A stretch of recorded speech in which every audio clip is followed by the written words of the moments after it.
moments. Please stay away from the center here. If you're going to go across, walk across, but don't stand here in the middle. The engineer has a tough time seeing when he's backing up.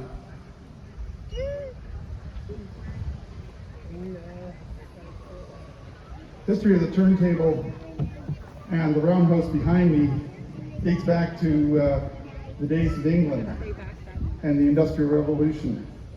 These were really important places for Canada. The turntable allowed at the end of a line the locomotive to be turned so that it could be pointed in the correct direction for the return trip. The roundhouse was also very, very important because of Canadian winters. It was an important place to have the locomotive serviced or repaired.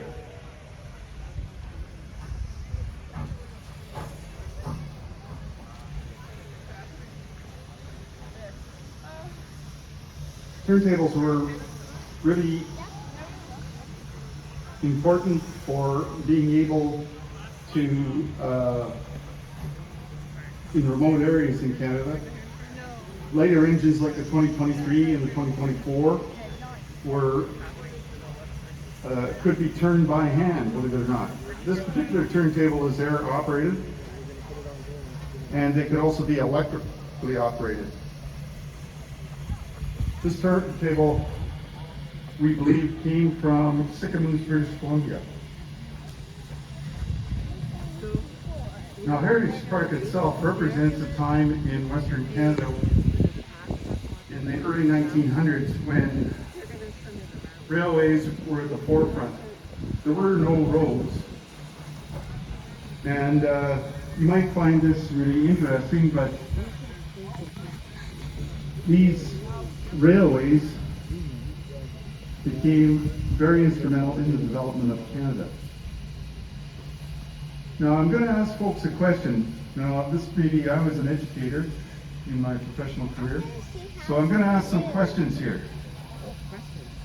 Now if you lived in Calgary in say 1911, 12, something like that, and you wanted to go for a ride on the train, how would you go about doing that? What would be your choices? Say you want to go to Saskatoon. So we know the railways were around. How many railways serviced Calgary about that time? Any ideas? I got someone say two. Two. Anybody else? I think it's just one. I thought it was the CP, but... One. I see a one. Believe it or not, there were three. Now, any names of transcontinental railways? Go ahead. CP, yes, absolutely correct. CN who? Grand Trunk, yes. Okay, tell me the last one. Nope, Canadian Northern. Anyway, we're going to back up here. Now watch the signal that Brian over there is giving. That is the backup signal. Now I'm going to show the moms and the kids, because we're going to need your help when we back the locomotive right up on the apron here. Okay, so watch, that's the signal, backup signal. Okay, now you're going to see a stop signal. It looks like that. Practice with me, guys. Come on, moms and kids. That's a stop signal, very important. And they'll also do it when we go to take the locomotive off the turntable. We're going to have to have a go ahead signal. That's that one. Okay? So we'll practice that a little bit. But watch, you'll do a stop signal here. Because you watch the turntable, believe it or not, it's going to tip when it's in the perfect center. And it'll be sitting on the balance.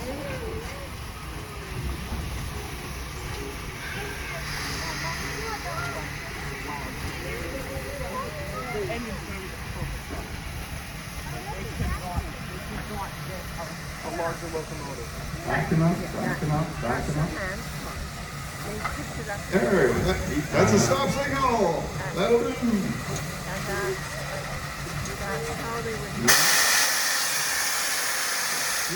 Now he's got to go ahead. See that go ahead signal? Give him that, kids. Help him up. There you go. Oh, he's going to go just a little bit. Yeah, they take very little pressure to make that.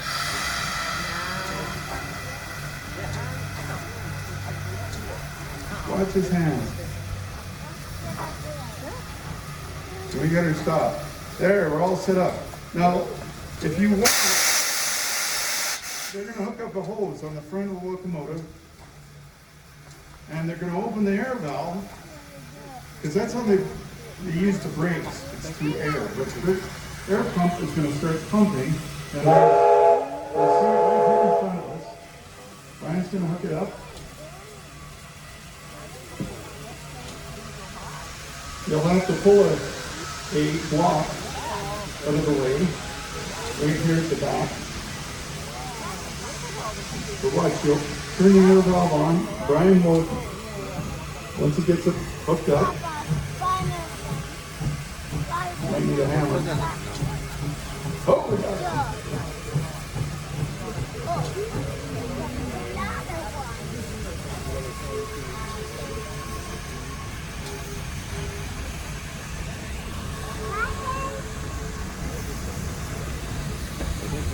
Sometimes this gets really tough because there's a rubber hose in between the two couplings there so they don't leak. And when they're tight like that, they can be really difficult, especially in cold weather, to get them to join properly. Pardon me. Anyway, while they're working away there, the locomotive you see in front of you is actually an 060. It's a switcher engine, and it was built during World War II. It was made for a purpose, and the two engines are made to an identical pattern, but they were made by two different companies. Locomotive just passed the 124 was built by Lima in the United States, and this one was built by ALCO, also in the United States. I actually made a trip to Europe many years ago, a motorcycle trip with my wife, and we saw photos of these locomotives that were in the Cotentin Peninsula of France just after the Normandy invasion. And they were very, very impressive little engines. They're good power for their size. They can move pretty good consist. But the biggest thing was they were able to put them into boats so they could ship them over there. One of the reasons the Allies made such great progress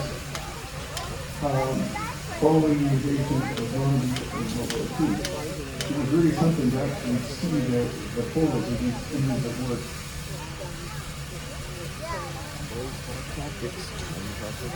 Now you'll see the tender is quite close to us, and you'll see in the back, this is how a steam locomotive works. It needs water.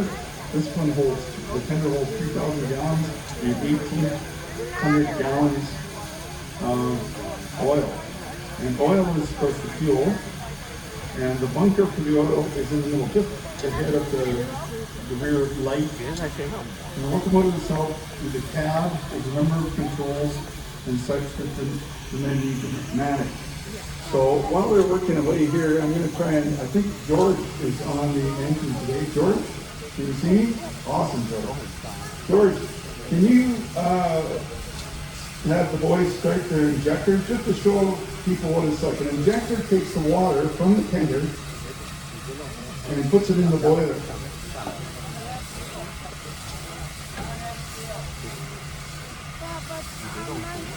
Oh, looks like they're getting busy again. Anyway, there's a number of things that the men control in there to keep the locomotive operational.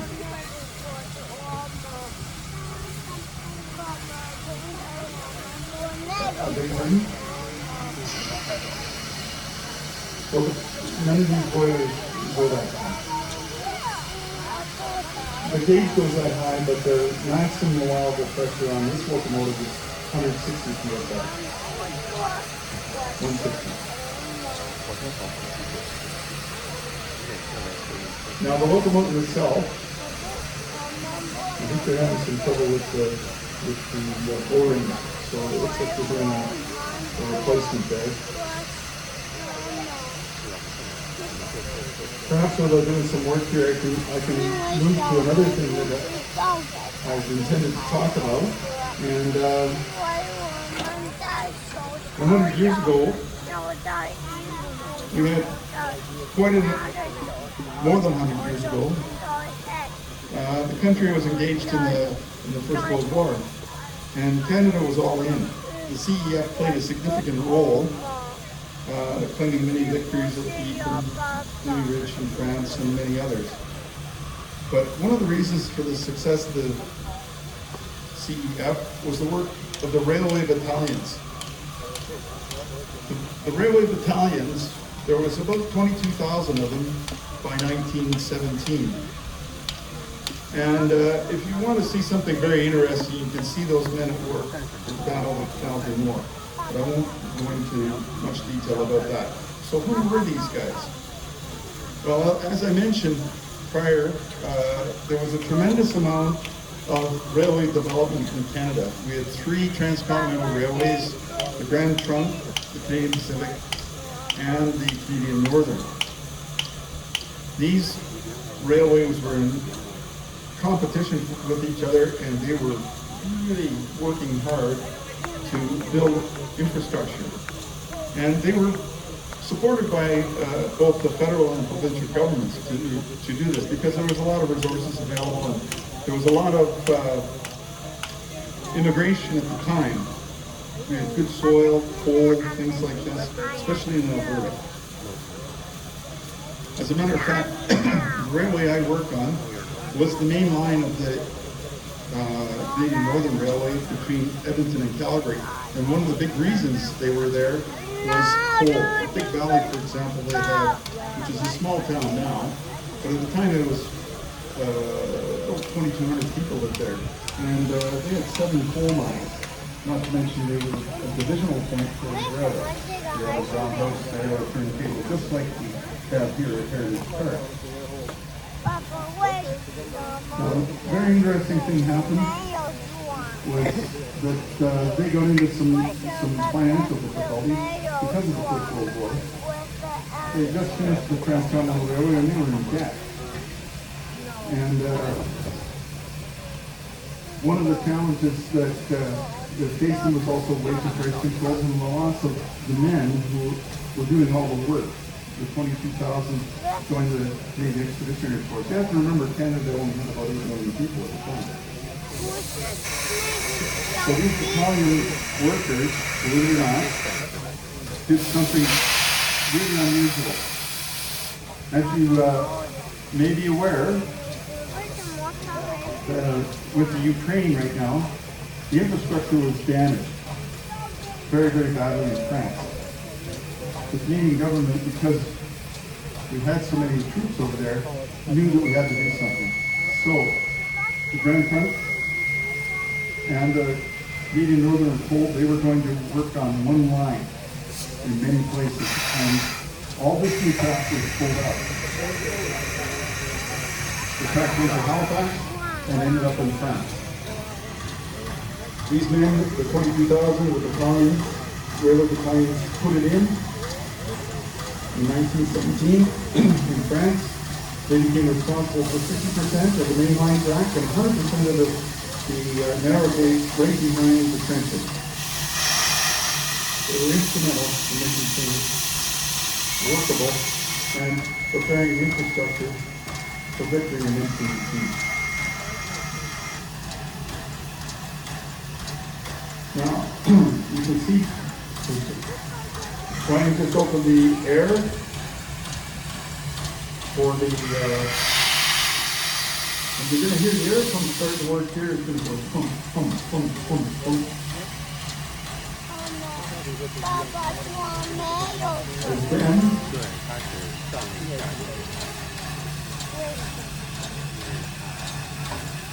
tries to get things working on the air motor.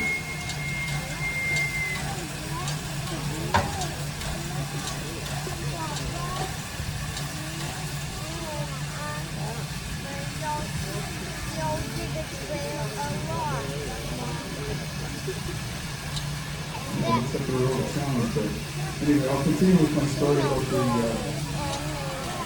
rail over in here. A lot of this track was moved from the Jasper area and in other locations across Canada. I learned about this the railroad somewhere in the 6th year that I made. And I happened to see a piece of rail laying in the Woodland Dune near the Ross plant. It says Algoma 1908 85 pounds. Algoma is the factory where a lot of rail has been made in Canada, and it's in secret in Ontario. Perhaps it's an opportunity at this year's Remembrance Day to maybe do a talk to those fellows. Their weapons were their tools and their knowledge of keeping the railway running.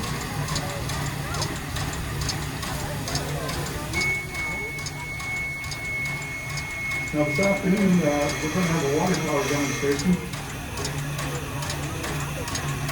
While we're turning here, water tower at 3 p.m. Now, we have a good side view of the locomotive now. You can see the headlight, smokestack. The first dome on top there is called sand dome. The next dome is where you can see the whistle, and that's actually your steam dome. And that's where the throttle is. And you have another sand dome, because these are switching engines, they don't see a lot of sand. Sand is used for heat in the wheel. Now George, can you ask your fireman just to crack the oil a little bit and we'll get a little bit of smoke coming out? And then we'll have them cleared up using the blower.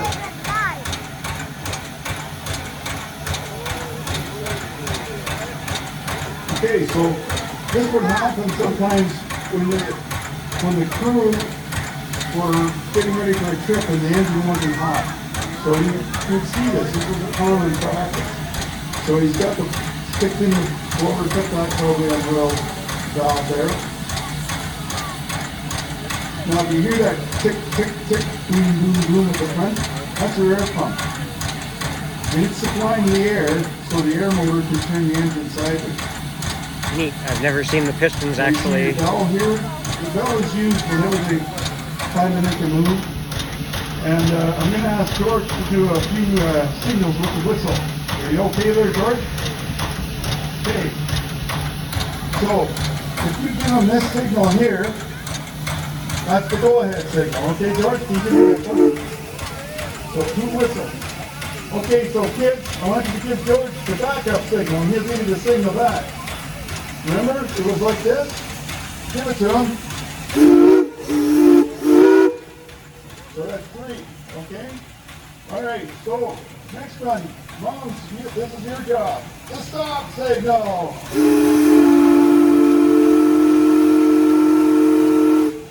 There you go.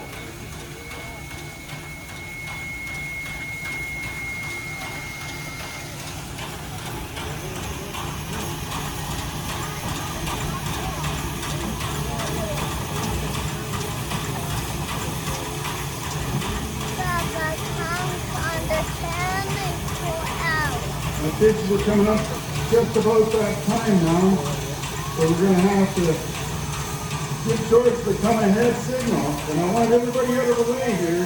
For safety reasons, this is important. Okay? Okay. You want... Now, ladies and gentlemen, this is a big job to put on an event like this, and I'd be not doing a very good job if I didn't speak about the fellows in the cab. There's George, there's Brian there doing some work, there's Ben, put up your hand there, Ben. There's also a fellow named Leo, Tyler was the engineer, and another fireman. And then we have a number of conductors. We have Ocean, where's Ocean? Right there. We have Rick, Walt, Dawn, Chris, Martin, Rachel, Maggie, Simon, and Michael, and Nolan. So let's give them a big hand because they've done a great job here today.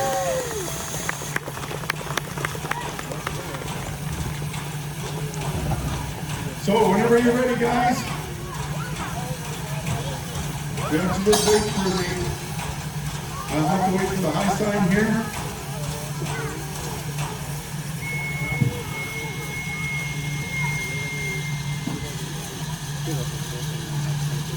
This plate has to be brought into place first before he can proceed.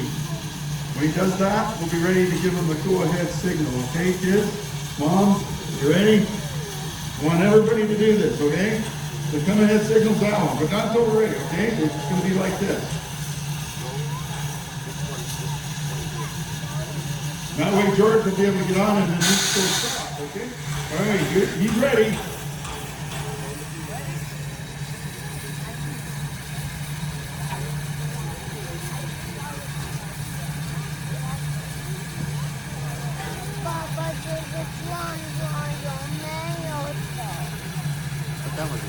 Well, we're going to stop this.